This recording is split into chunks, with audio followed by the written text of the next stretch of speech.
Shalom, saudara-saudara semuanya. Senang sekali kita bertemu kembali ya. Ini hari ini kita akan sama-sama merenungkan firman Tuhan pagi hari ini.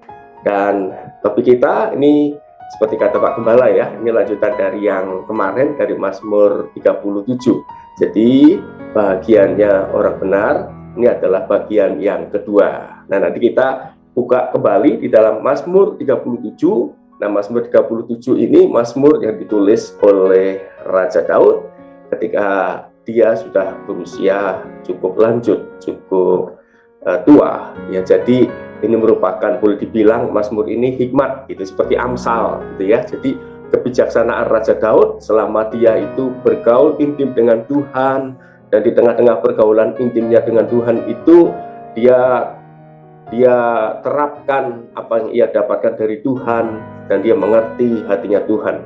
Meskipun dalam kehidupannya, dalam tanda kutip, tidak lepas dari berbagai persoalan. Tetapi dalam hidup ini kan persoalannya itu bukan pada ada masalah atau tidak, tetapi adalah bagaimana sikap hati kita, terutama sikap hati kita kepada Tuhan, terhadap Tuhan, dan nantinya itu akan mempengaruhi bagaimana sikap hati kita, respons kita ketika kita mengalami masalah.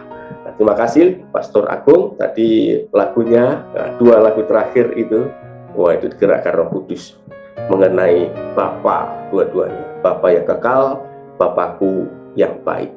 Dia adalah Bapa kita yang baik, dan yang pasti di dalam perjalanan kita mengiring Yesus, di dalam perjalanan kita sampai nanti kita dipanggil pulang, kalau bukan karena anugerahnya, kita tidak mampu.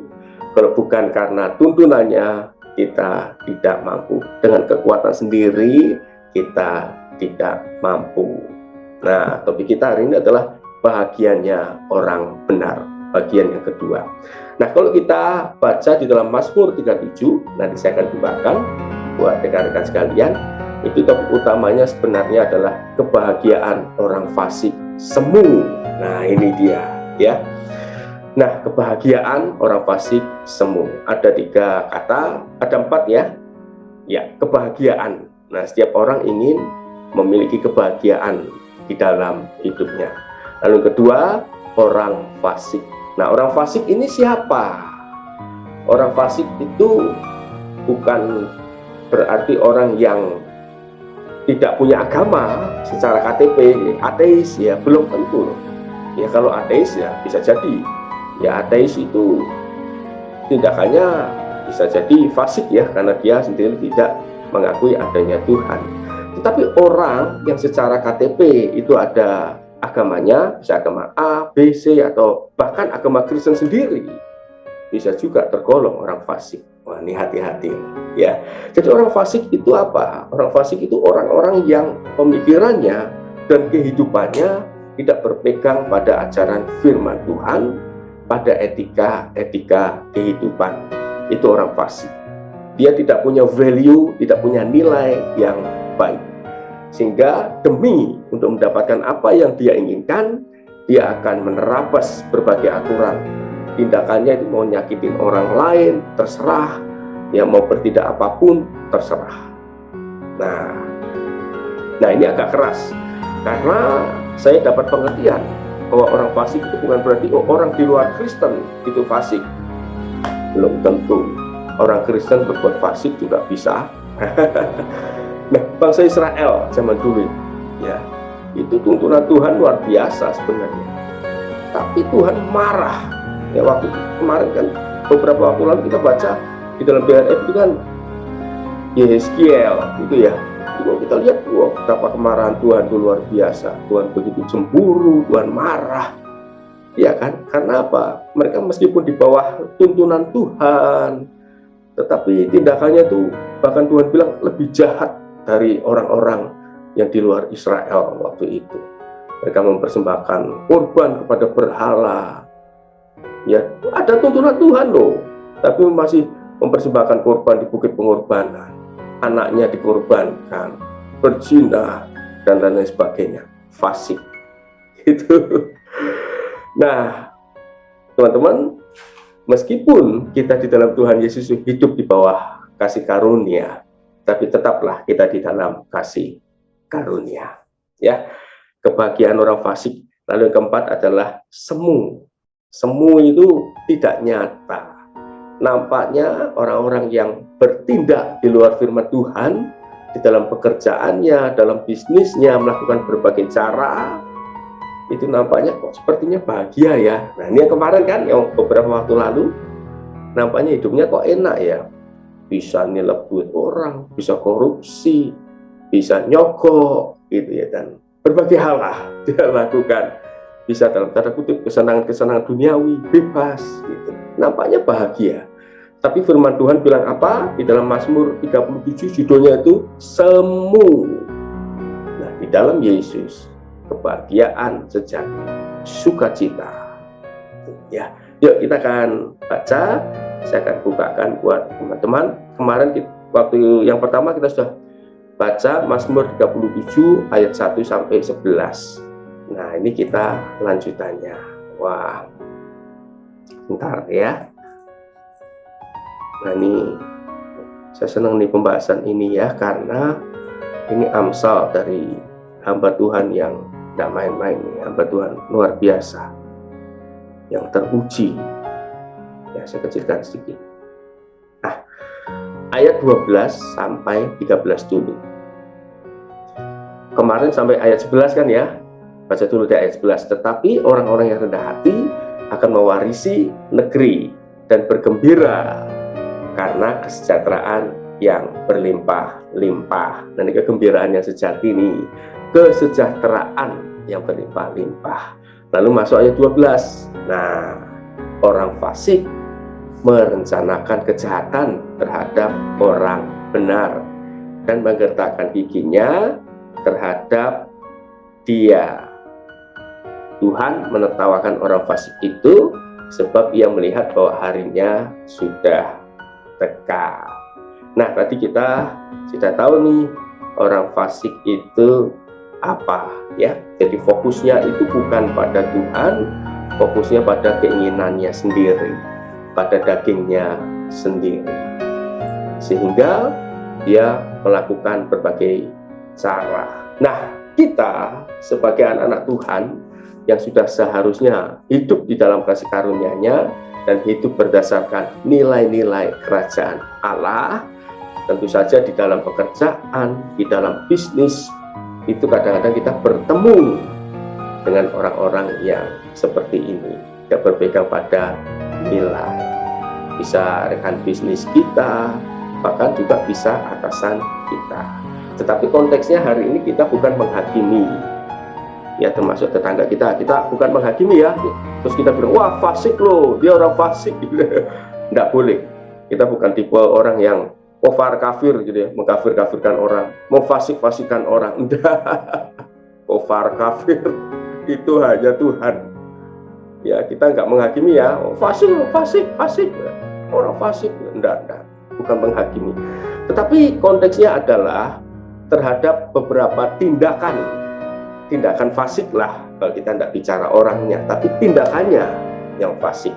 Ya, kadang-kadang kita bekerja sama dengan orang-orang yang memiliki pemikiran dan tindakan seperti ini, sehingga tapi kita tetap berpegang nih pada firman Tuhan, tetap pada integritas, sehingga mereka kadang tidak suka dengan kita dan kadang ingin menyingkirkan kita, gitu ya.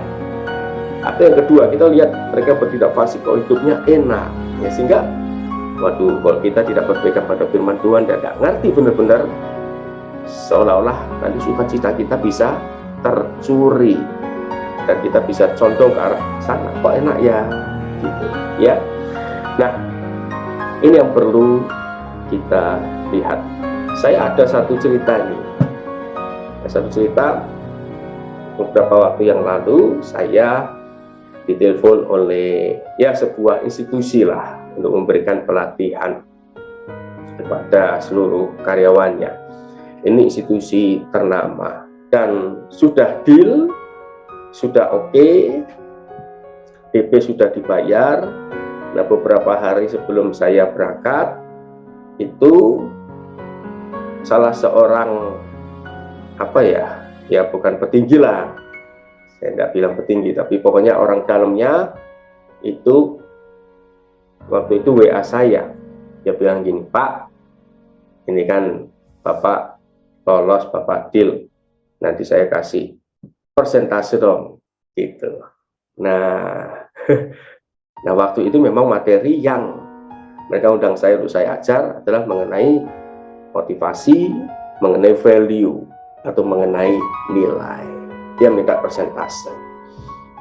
Lalu saya WA balik, Pak, mohon maaf, saya ini perusahaan Bapak ngundang saya untuk mengajarkan motivasi dan untuk mengajarkan value, mengajarkan nilai, mengajarkan integritas supaya tidak ada fraud, tidak ada kecurangan di perusahaan Bapak.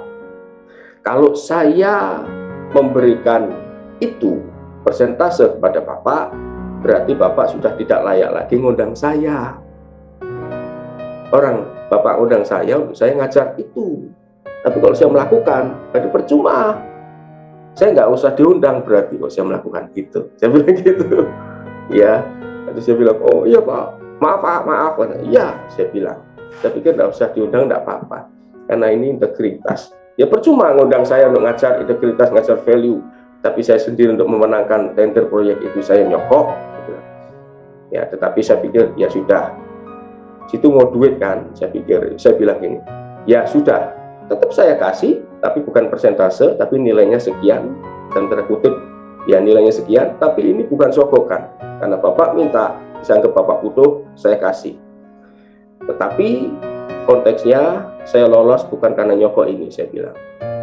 Saya sudah lolos dulu, karena saya sudah lolos dulu, sudah oke, dia sudah DP, oke, saya kasih, tapi bukan persentase, ini bukan sogokan. Nah, jadi satu hal ya, saya yang pertama saya bilang ini oke, bukan nyokot tapi ya sudah, lu minta gua kasih deh, gua kasih berkat lah. Ini istilahnya bagi berkat, bukan nyokok. Nah teman-teman, banyak terjadi di dalam kehidupan kita. Nah, teman-teman juga sama. Kadang-kadang kita kan kerjasama dengan orang, gitu ya. Kadang rekan bisnis kita ngajar nyogok aja, contoh aja, lu suap aja, gitu ya. Tapi, nah berani enggak kita? Hendaklah, nah kayak gitulah gitu. Dan nanti kalau teman-teman model kayak gini ini, ya bagi teman-teman yang punya kuasa, orang mau nyogok supaya dapat tender dan lain sebagainya, teman-teman nolak, pasti tidak disukai. Pasti mereka akan mencoba berbagai cara untuk dalam tanda kutip nih menyingkirkan, dibuat tidak betah gitu. Dan contoh lain, tidak sekedar suap, tidak sekedar nyogok ya, berbicara mengenai value. Nah, kurang lebih satu cerita lagi ya, 10 tahun yang lalu ya. Saya ini sebelumnya berapa tahun yang lalu ya? 16 tahun, 17 tahun yang lalu lah. Jadi saya bekerja di perusahaan farmasi sebagai sales atau medical representative. Nah, kita ada yang namanya NSC, National Sales Conference. Itu setahun sekali, nginep di hotel, nginep 3 hari gitu. Malam-malam ya, kurang lebih jam 6 itu beberapa temen nyamperin saya. Ya ikut, waktu itu di Bandung. Kemana? Kita ke sini kata dia. Dia nyebut tempat itu, tahu ya? Bukan apa, tempat prostitusi. Ayo ikut berangkat, saya sudah bawa ini. Oh, dia menunjuk sesuatu. Saya bilang enggak, saya tidak ikut. Ya, kebetulan teman sekamar saya juga tidak ikut gitu ya. Tenang, cowok teman sekamar saya, cowok sama cowok, dia juga tidak berangkat ya. Saya juga awal enggak, saya tidak ikut, lalu berangkat aja, saya di sini aja. Ya, nah, bujukan untuk berbuat yang tidak benar secara daging, secara manusia, oh enak ya, bebas ya gitu. Tetapi ya inilah, kalau value firman Tuhan sudah kita pegang, Roh Kudus selalu kita berikan ruang, berikan izin untuk menuntun kita, maka mau tidak mau, dan kita akan dengan sukacita sebenarnya akan mengikuti value atau nilai Tuhan. Ingat, value atau nilai, terutama adalah nilai firman Tuhan, itu seperti sesuatu yang menahan diri kita, mengikat kita, dalam tanda kutip mengikat kaki kita, sehingga kita mau lari kemana itu tidak akan jauh dari situ, teman-teman. Amin ya. Ya, ikat, karena firman Tuhan gitu kan, bila firman Tuhan ada di dahimu, ya, ada di tanganmu, ya, dan ada di mana-mana. Value atau nilai itu membuat kita kalau toh lari tidak akan jauh-jauh dari situ. Anak-anak Tuhan yang hidupnya kuat dengan firman Tuhan, kalau lari ya dia tidak akan jauh dari situ. Karena itu firman Tuhan bilang apa? Firman Tuhan bilang orang benar itu kalau jatuh tidak akan sampai tergeletak, sebab Tuhan menopang tangannya, dan ya salah satunya dengan apa? Value atau nilai, sehingga tidak sampai jatuh sampai gimana lah gitu. Ada value, ada batasnya. Nah, ini yang pertama ya. Nah, meskipun di sekitar kita mengajak kita untuk berbuat fasik, mendorong kita berbuat fasik, tapi kita tetap berpegang pada firman Tuhan dan Roh Kudus yang membimbing kita. Meskipun mereka tidak suka, ya, tapi kita tidak perlu khawatir karena Dia Bapa yang baik. Perhatikan ayat 13, Tuhan menertawakan orang fasik itu sebab Ia melihat harinya sudah dekat. Nah, Tuhan ngetawain gitu loh. Artinya Tuhan sudah tahu lah tindakan mereka. Tuhan mah tahu ya, ngetawain lah gitu. Hehe, gitu ya. Harimu sudah dekat, kata Tuhan. Orang yang berbuat fasik itu tidak lama lagi, ya. Yuk. Sekarang ayat 14 sampai 15. Orang-orang fasik menghunus pedang dan melentur busur mereka untuk merobohkan orang-orang sengsara dan orang-orang miskin, untuk membunuh orang-orang yang hidup jujur. Perhatikan. Tetapi, nah ayat 15, pedang mereka akan menikam dada mereka sendiri, dan busur mereka akan dipatahkan. Wow, luar biasa. Ya, ini anugerah dari Tuhan. Ini bentuk dari pembelaan Tuhan. Ya, meskipun orang-orang yang berbuat fasik itu menghunus pedang, melentur busur mereka, artinya ingin menyerang, ingin menjatuhkan kita yang hidup benar, ingin ngikut kita karena tidak suka dengan kita, ya. Tetapi ayat 15 ini berbicara mengenai pembelaan Tuhan akan balik sendiri pada mereka. Bukan kita yang membalas, bukan kita yang balas dendam, bukan kita yang membenci, tapi kita doakan saja, berikan ruang nanti buat Tuhan untuk berbuat sesuatu. Tapi jangan nyepatani ya dalam hati ya. Nanti Tuhan yang balas kamu berkali lipat. Nah, tidak boleh gitu. Itu urusannya Tuhan. Orang-orang sengsara dan orang-orang miskin, perhatikan ayat 14. Ini melambangkan apa? Melambangkan orang-orang yang tidak berdaya, dalam tanda kutip, secara dunia. Nah, kadang-kadang orang yang melakukan ini terhadap kita, yang berbuat jahat terhadap kita, itu orang-orang yang dalam tanda kutip memiliki kuasa lebih besar dari kita secara dunia ini. Bisa jadi kalau kita ingin maju tender, orang-orang yang ingin menentukan menang tidaknya tender, atau bisa jadi dia atasan kita, bisa jadi dia sekumpulan orang gitu ya. Ya, sehingga ini menandakan apa? Bahwa kita itu bersandar pada Tuhan gitu loh. Secara manusia nampaknya tidak mungkin Tuhan, kalau orang ini ikut saya pasti jatuh secara manusia karena dia punya kuasa yang besar. Ya, apalagi ini untuk membunuh orang-orang yang hidup jujur, gitu ya, mematikan karakternya. Politik kita lihat ya, banyak terjadi ya. Di dunia juga sama. Tetapi perhatikan, kekuatan kita tuh ada di dalam Tuhan. Ya, ayat 15, pedang mereka menikam dada mereka sendiri dan busur mereka akan dipatahkan. Mereka tidak akan bisa. Ada proteksi, ada perlindungan Tuhan. Nanti Tuhan akan berikan jalan keluar. Tuhan yang akan membela. Amin ya. Jadi ini yang kedua, Tuhan yang membela. Yuk kita lanjutkan. Sekarang ayat 16 sampai 17. Wah, ini bagus. Ya, jadi firman Tuhan itu luar biasa kalau kita gali di bawah pimpinan Roh Kudus. Mazmur 37, ya ini contohnya kita gali. Ayat 16 sampai 17. Lebih baik yang sedikit pada orang benar daripada yang berlimpah-limpah pada orang fasik. Ayat 17. Sebab lengan orang-orang fasik apa?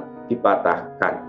Tetapi Tuhan menopang orang-orang benar. Wah, ini janji Tuhan. Tuhan menopang orang-orang benar. Nah, ayat 16 itu artinya apa? Ini berbicara mengenai sikap hati. Ini prinsip. Perhatikan, lebih baik yang sedikit pada orang benar daripada yang berlimpah-limpah pada orang fasik. Nah, kalau kita didorong untuk berbuat yang di luar firman Tuhan, supaya kita mendapatkan keuntungan, kita harusnya berani ambil sikap, enggak, ini saya enggak ambil, gitu. Ya, enggak apa-apa, saya tidak berbuat, misalkan korupsi, nyokok, berbuat yang di luar firman Tuhan. Meskipun berpotensi kita tidak menang tender, berpotensi kita tidak disukai dalam tanda kutip untuk sementara waktu oleh orang-orang yang berbuat fasik itu. Tetapi ayat 16 ini bicara apa? Tidak apa-apa, gitu loh. Seolah-olah saya rugi saat ini, tetapi di dalam Yesus saya akan dapat sesuatu yang luar biasa yang kekal. Amin. Ini seperti kata Rasul Paulus. Masih ingat nggak bahwa apa yang dulu aku miliki kurang lebihnya di dunia ini dulu, jabatan dan lain-lain, itu aku anggap sampah karena pengenalanku akan Tuhan. Ingat ya ayat firman Tuhan itu ya. Nggak apa-apa, secara manusia untuk sementara kita rugi perasaan, katain orang, rugi waktu, sok rohani, sok suci, wah orang-orang lentera ini sok suci, lempeng banget ya, nggak apa-apa, Tuhan yang bela. Ini sikap hati, ya, nggak apa-apa untuk sementara saya rugi, dalam tanda kutip, untuk sementara saya nggak dapatkan keuntungan seolah-olah, tetapi janjinya apa? Lengan orang-orang fasik dipatahkan. Nah, lengan ini bicara apa tadi loh? Dia ingin menarik busur panah, itu lengan Tuhan patahkan. Dia enggak, seolah-olah dia kan tidak punya kemampuan gitu loh untuk menjatuhkan kita nanti. Tetapi Tuhan menopang orang-orang benar. Nah, ini kuncinya teman-teman. Tuhan menopang orang-orang benar, ya. Di balik seorang-orang kita mengalami kerugian seolah-olah, tetapi di balik itu ada tangan Tuhan yang menopang. Selalu ada pembelaan dari Tuhan. Bagaimana kondisi Bapak Ibu sekarang? Tuhan yang memberikan pembelaan. Amin. Saya ada satu cerita. Ini beberapa tahun yang lalu di Semarang.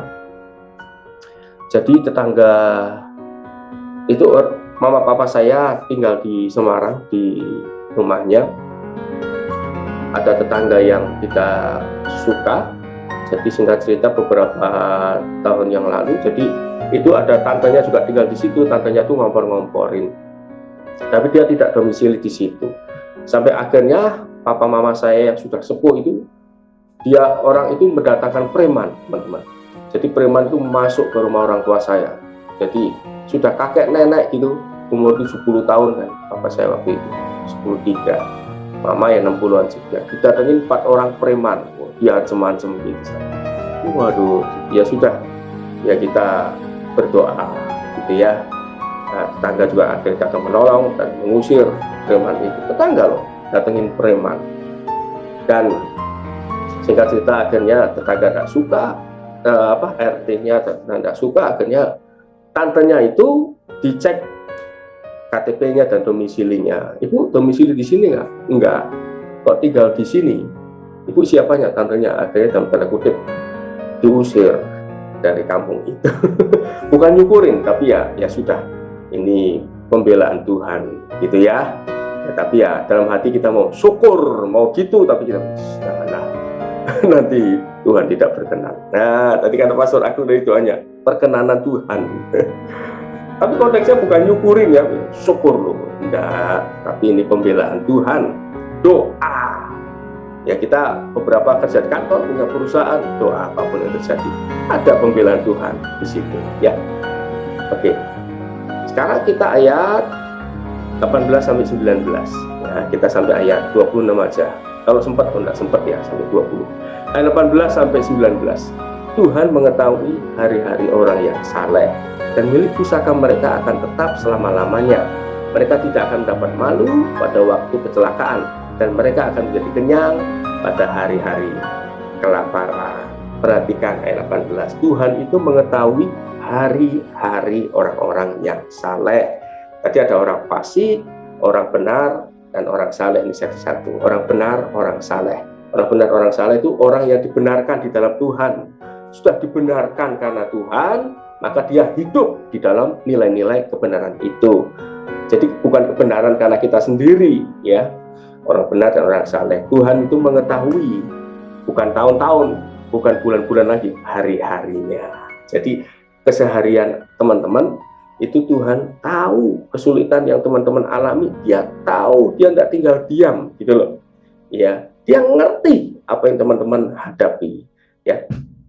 Dia mengerti dengan detail dan dia selalu memberikan pembelaan. Dan milik pusaka mereka akan tetap selama-lamanya. Ayat 19, mereka tidak akan mendapat malu pada waktu kecelakaan. Mereka akan menjadi kenyang pada hari-hari kelaparan. Berbicara apa? Berbicara mengenai jaminan Tuhan. Nah, kadang-kadang kita mengalami persoalan, kadang-kadang, ya. Mereka tidak akan malu pada waktu kecelakaan. Nah, ya, kadang-kadang kesulitan teman-teman akan alami, tapi janjinya teman-teman tidak akan dipermalukan. Nanti ada waktunya Tuhan bela, Tuhan angkat. Nah, ini artinya apa? Bukan berarti kita tidak alami masalah, ya. Ada masalah, tetapi kita tidak akan mendapat malu, tidak akan berlarut-larut. Tuhan segera berikan jalan keluar dan kenyang pada hari-hari kelaparan. Dalam kesulitan apapun, nanti Tuhan akan bela, teman-teman sekalian, ya. Oke, dan yang terakhir ayat 23 sampai 24 sebagai ayat penutup kita. Tuhan menetapkan langkah-langkah orang yang hidupnya berkenan kepadanya. Tuhan yang menetapkan. Enak, tuntunannya itu nyata sehari demi sehari. Apabila ia jatuh, ini tadi, tidaklah sampai tergeletak. Sebab apa? Tuhan menopang tangannya. Prinsipnya adalah apa? Nah, sampai di sini kita, ya, saya tulis di sini deh. Bahagianya orang benar, meskipun mengalami tantangan, Tuhan menopang kita. Amin. Amin. Yuk kita berdoa sebentar.